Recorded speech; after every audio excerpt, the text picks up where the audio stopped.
timelines, et cetera. Could you give me a little bit more detail of what you know? We currently do not have a timeline. We're waiting to hire an engineer. So we'll have more to present soon with a timeline. I know what the big question is. We will have that. We'll have the answer soon of whether the pools will be open during the summer. Right. Thank you. So there's 3 different parks. The 400,000 is for all of it, or for each. I'm gonna put Josh up because Josh has the background. 2 for Thornton, 1 for Onondaga. And then in the other one, there's another one. Good afternoon, Council. Onondaga. So Josh Wilcox, Landscape Designer of the Parks Department. This grant is $400,000 per pool. Each Per grant pool, was okay. $2 million, so it'll be $2.4 million per pool for the reconstruction of each. Plan is to start with Thorndon and then move over to Onondaga at some point. There was a local match, and they're bonding for the local match. Okay. Correct. Thank you. Great, thank you. And why have you guys up here? And I know you're new to this. I appreciate coming up here and explaining. And Josh, you might be able to help this too because you were working on it. Where are we with Mountain View? Homer Wheaton. So with Homer Wheaton Park, we did have that grant for $200,000. We still have it. We allocated previous capital funds for a new concession stand there. We're working with Terry Horse Landscape Architecture right now for a site plan, so we can know exactly when we put a precast new concession stand there, what we should put it on. We're in those talks right now. She's developing that plan, and we'll be able to release more information on exactly what it will look like in the coming weeks. Thank you. Keep me posted, okay? Totally. All right, thank you. Thank you. Okay. Okay, thank you, Councilor. Hearing no other questions, Councilor Majok.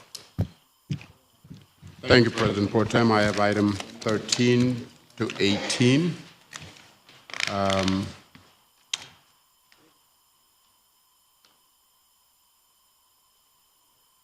Good afternoon, councilors. Dan Downs, First Deputy Chief for the Fire Department. Item 13 is so we can enter into a no-cost agreement with AMR Ambulance. We have a recruit class starting in the beginning of January. Each recruit needs 10 patient contacts in order to sit for the exam in order to be considered to be for an EMT. Is there any questions? Chief, how does this work with insurance? I know this is no cost to the city, but in terms of insurance, how does that work? As I read through it, I think it's, not being the attorney, I would defer to law, but it's very well spelled out that they are city employees at the time and they are covered under city insurance as an employee of the city. I would assume that I would defer to law. If there was some negligence someplace, it would be different, but all in all, pretty standard agreement. Joe Bear, what do you say to that?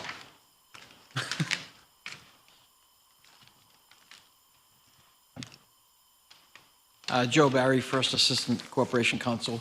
One of the other attorneys in our office has worked on that, so I'll have to review it for Monday. Okay, thank you. But it sounds correct, the way it was stated. Okay, all right, let's follow up on Monday. All right. I think item 14 is the police. Chief? Good afternoon, councilors. Rich Shaw, First Deputy Chief, please. Item 14 is agreement with Syracuse University for traffic control and parking generated by events at the JMA Wireless Dome for a period of June 1st, 2024 through June 30th of 2025. This is an annual agreement we've had as long as I can remember with the university. The important thing here is that they reimburse us fully for wages and fringe benefits. Okay. Any questions?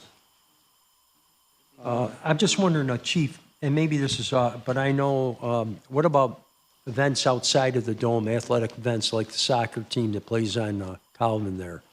Do we ever get calls about that as far as, because sometimes they draw a pretty good crowd, as far as traffic or anything like that? Yeah, so anything at the dome we work, anything that's not at the dome we haven't worked that I'm aware of, and the university pays for everything. But, okay, so I mean, we don't provide any services for free to the... No. Okay. I have a question.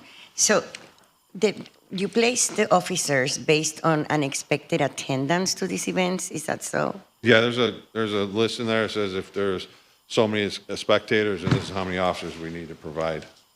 Okay, and what if you don't agree on the attendance numbers? Is that ever happened? There's a process in there how to settle that, but we've never had a disagreement.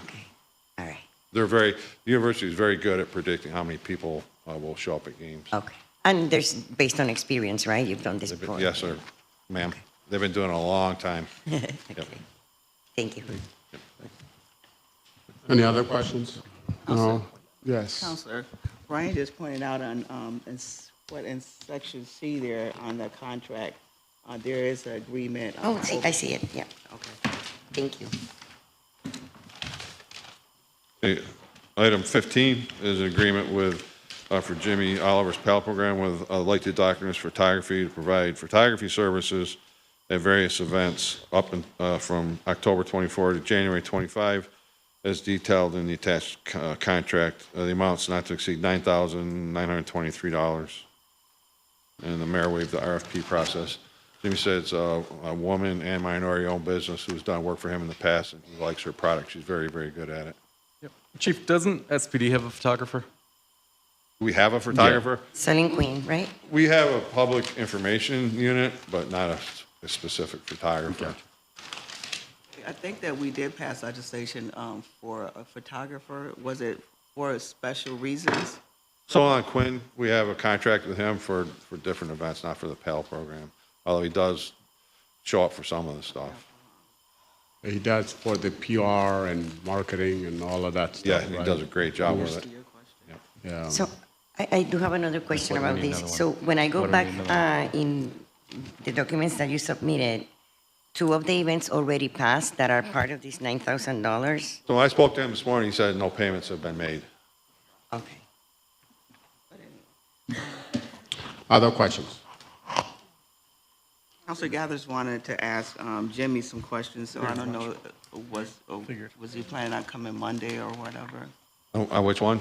I said Counselor Gathers planned on asking Jimmy some questions. I can have him here Monday if he's available. And I take there was some outstanding payments from PAL that were not made. Have we resolved those? We took care of that. Okay. When we had it about a month ago. Okay. Although we did find one that we talked about that didn't get put onto the letter, but that's not this, and that's something I'll have to work on down the road.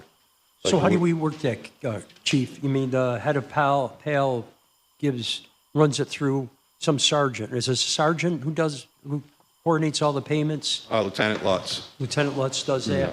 So he obviously wants all the payments, I mean, everything that we owe, obviously the invoice is all set up. He oversees And that do it all office. at once? Yeah, most of the payments on our grants and all those things are now switched over to City Hall Finance. Lieutenant Lutz is kind of our liaison. He's not making the payments. He's coordinating with City Hall Finance.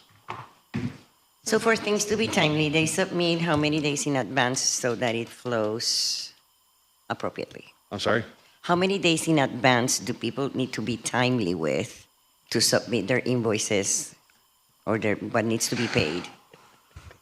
It's the whole purchasing process with the city, so it varies. I like at least 30 days advance 30 notice. days. There you go, there's the man. Oh, With our payment process, invoices are received at a department.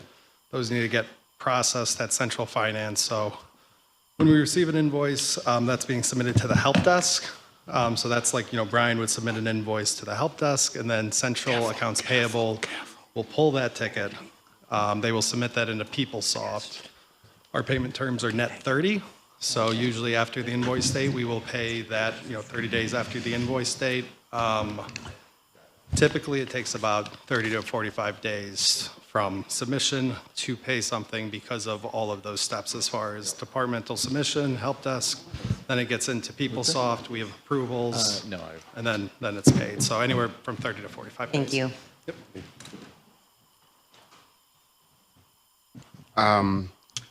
Any other question on item 15? All right, 16, Chief. 16th, appropriation agreement with Liberty Resources to continue working in collaboration with the police department to provide mobile crisis response services to persons in crisis exhibiting mental health and/or substance abuse-related behaviors. This is a program that Chief Rusin got up and running with the mayor's office to eliminate some of our responses to persons with crisis calls. I really want to set up a committee meeting for this so we can just see what progress has been made so far. So we'll try to figure out before Monday. If not, then we'll go from there. But I think we would like to hear some updates and how the program is going. Okay. Yeah. It's an excellent suggestion, Councilor. My question to you is there a special number to call? Because we see this every day. 911. 911 is the best. Yep, everything gets Specifically. triaged up there. Okay, so when we see a person in mental emotional distress, Yes, sir. laid in the street, that's where we have to call 911 Yes. and get the units. Okay. Yep. Okay, so I would just suggest if you have questions, hold off. All right. Item 17. Application and agreement to and with the Rosemont Gifford Charitable Corporation as a subrecipient for a grant in an amount not to exceed $84,231. It's under the United States Department of Justice fiscal year 22 Project Safe Neighborhoods to be used by the police department for overtime for gang violence task force. Something we've had for years as well. So the Project Safe Neighborhoods program pays for a little overtime for the gang violence task force to go out and work the streets. Any questions? Okay, and then thank you, Chief. And then item 18 is a resolution to honor our boys at Nottingham High School. Say it again. What school? After 37 years, they finally won a section, and as a city, we take pride in that, and we want to honor them. So wondering if my fellow councilors want to. Yes, I'll co-sponsor that. All right. It's very fitting to have a 6'7" soccer star sitting next to me, I want to say. Yes. Anybody else? Everybody? Yes, So put everybody on. sure. All right, and they will be here on Monday, so Okay. thank you. We're orange and blue, everybody. Yeah. And then item 19, we'll continue to hold it. Okay. And then you want to take the rest, Councilor? Sure. 2021? Tim Rudd, Budget Director. 2021 were both held last time in theory because of the transfer of funds, which was previously coming from the Social Security account. So we went back and looked at everything. We got the invoice for our pension payments from New York State, and they were lower than what they had been telling us to budget. So there's a surplus in the police and fire pension line. So we're adjusting the transfer to take the $136,000 from there. So with your experience, that's obviously you're pulling it out of that account. We're not going to run low on that account, obviously.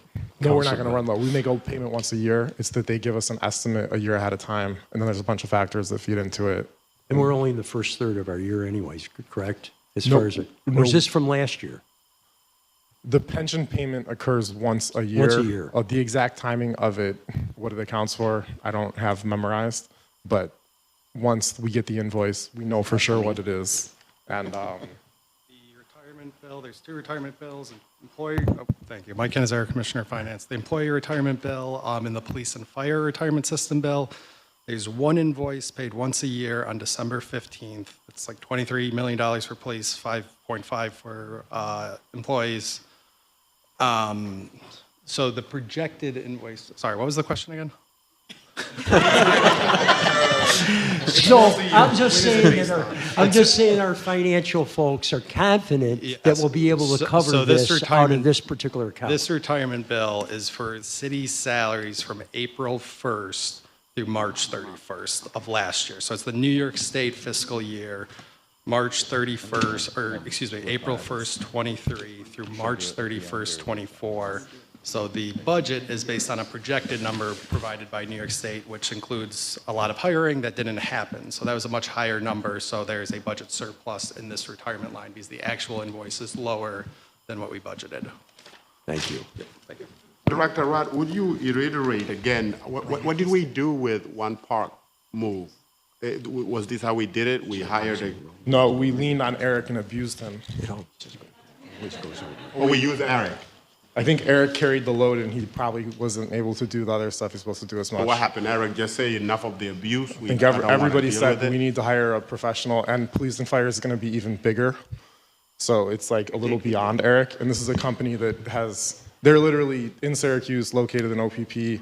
They've relocated police departments in other And jurisdictions. hospitals and a few other things. So it definitely requires a lot of planning and work to oversee and manage it all. Okay, are you okay there, Councilor Williams, on this? Councilor Williams? I'm good on it, yeah. Okay, good. Thank you. A lot of black knights in finance, just saying, and with the dollars. Nottingham people. Okay, Councilor Manto for Councilor Gathers. Thank you, Councilor Hogan.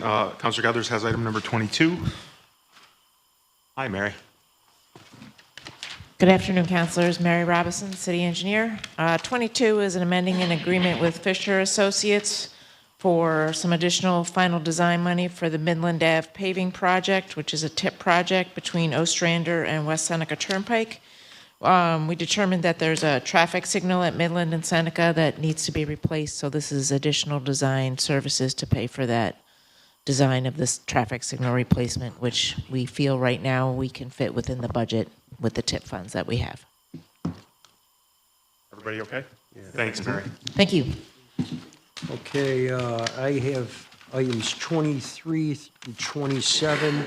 I believe we have City Clerk, we have a caucus coming up to discuss this, correct? Talk about it. Yes, we want to talk, so I'm gonna like put this in the ready category with a question mark, pending our caucus meeting that will happen. When is that, Counselor? I have to look it up. We can talk about it afterwards. Okay, we're going to talk about it afterwards, so we'll go on to Counselor Williams.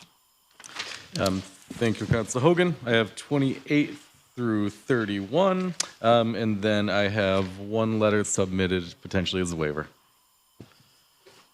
So, 28.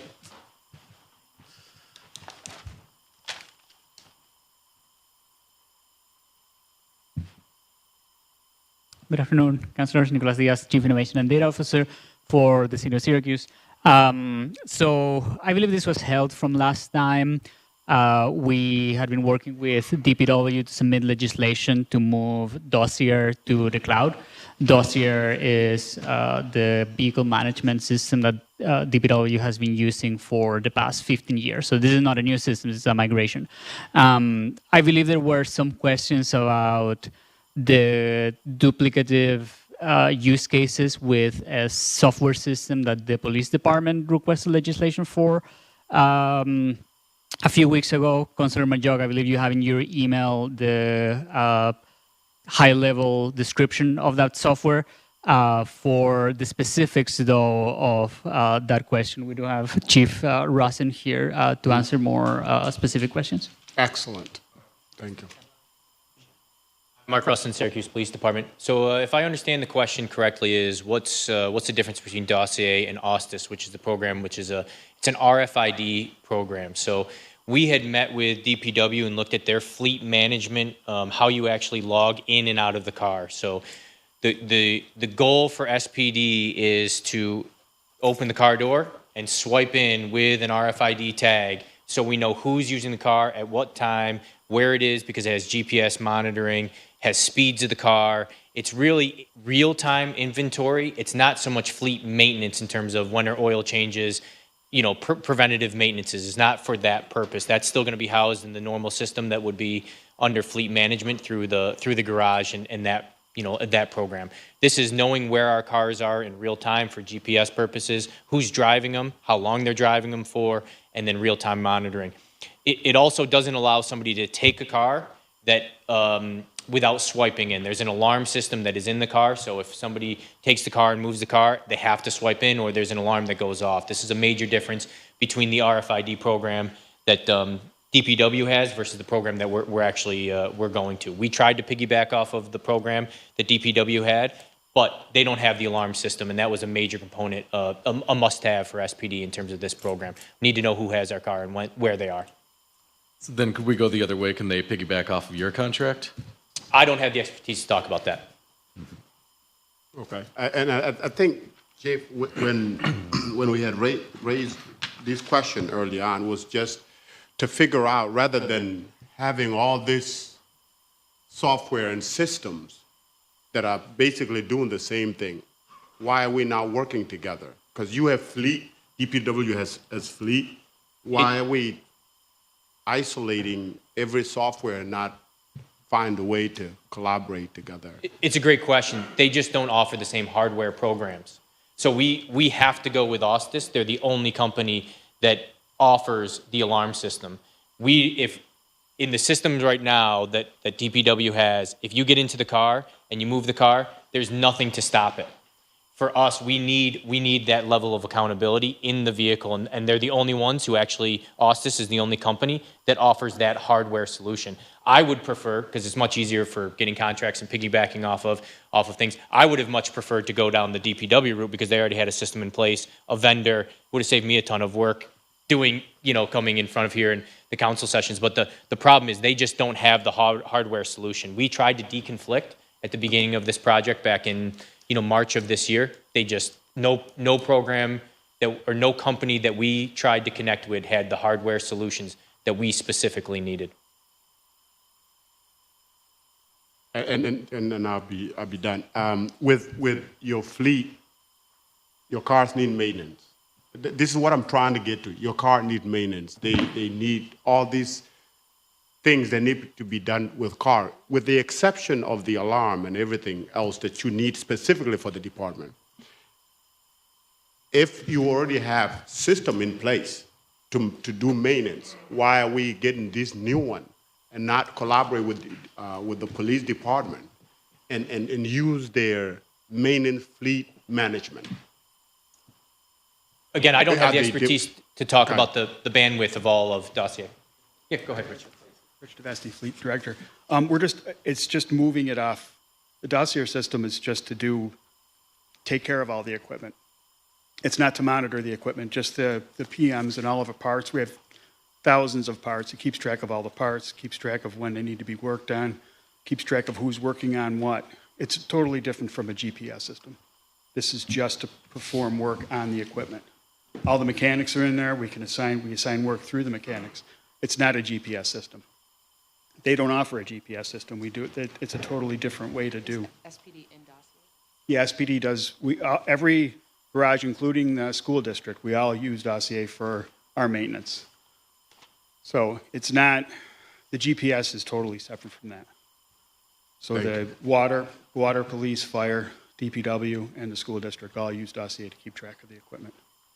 But it's not a GPS system, so that's why they're using a different system to keep track of the people with an alarm system that the DPW really didn't need an alarm system to go off when somebody gets in a plow truck.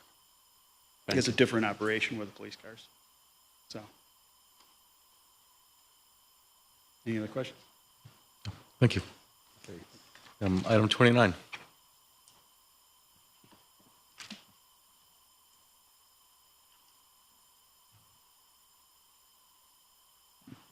Good afternoon, Janet Berg, Director of Research. Earlier this year, we came to you and asked for us to enter into an agreement with Sarah Stevens, who is a consultant that periodically helps us with grants and grant reporting. You had given us permission to extend her contract till August 31st. I neglected to remember that our reporting will not be due until after the program is over. So the reporting has to be done by the end of December. I put in an extra month just for some wiggle room, but I was asking that you could please let us extend her contract. Thank you. Okay, thank you. Items 30, 31.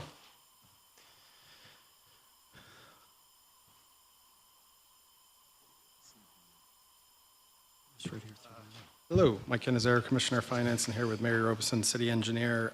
So 30 and 31 go together. We're requesting bond anticipation notes to issue in the amount of $2 million, and this is kind of seed money for JSCB Phase 3. The proposed plan for Phase 3 is, $400 million, a $400 million project. So this is, $2 million of seed money to kind of help pay some of those initial costs, project manager, and just some of those other incidentals at the beginning. Do you have any questions on the seeker?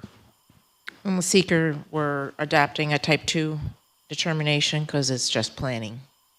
which is a type 2 action. And actually, school renovation is also a type 2 action, as long as you're not expanding the school larger than a certain size. And then, Mike, check me if I'm wrong. I spoke with Mike Pachenko, CFO, over at the school district today. He told me that in the end, there will be no cost to the district for the $2 million bond. I mean, everything's going through JSCB and will be reimbursed via, state education. Correct. So. Yep. And so we're taking the bond, but in the end, it will not cost us any money. Yep. Great. Thank you. Thank you. And then I've got one item that we'll put on the waiver agenda from IT. Dave?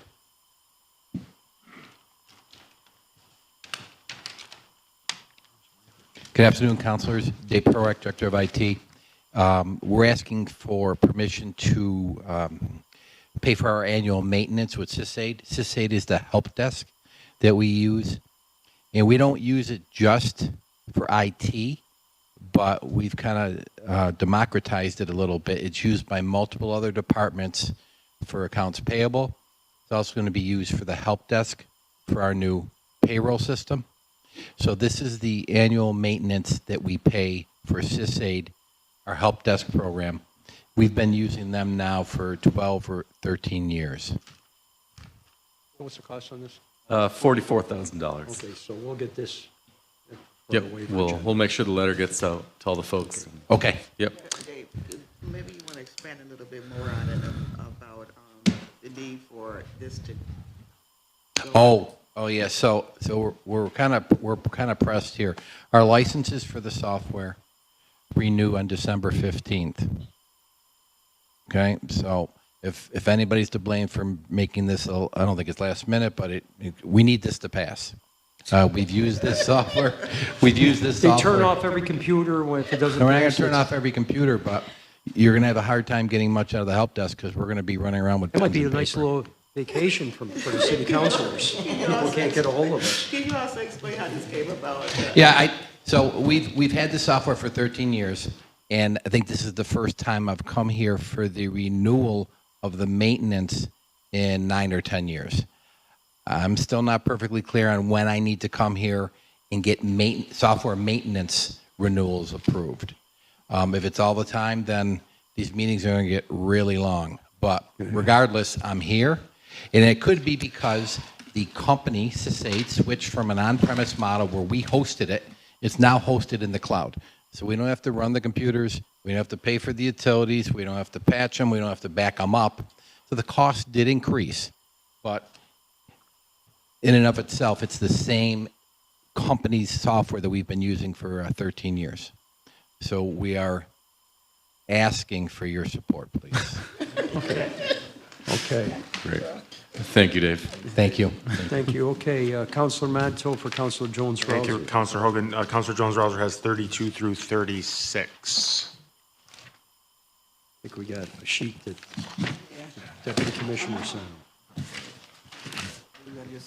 You're all right? Yeah.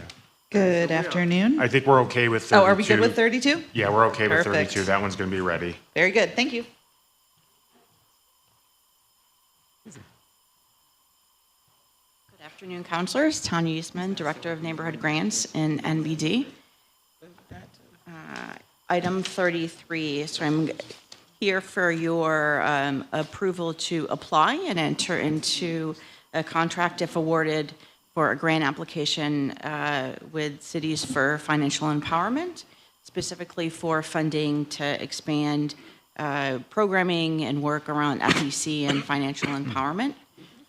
Grant's 160 grand. And there's 120 local match. So they give us 40,000, we give them 120? It's 160 from them over 2 years, and then we have to put from various sources into the program 120 over 2 years. A total of? Of 280? 280. Okay. Thank you. Okay, thank you. Have a great day.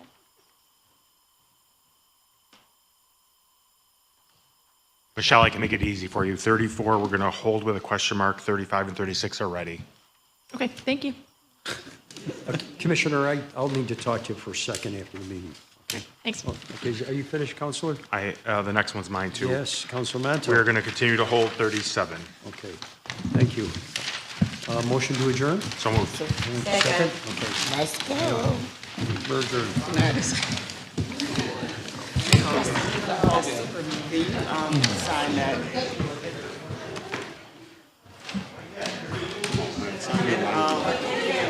Make sure you sign your license. I don't know, what am I saying?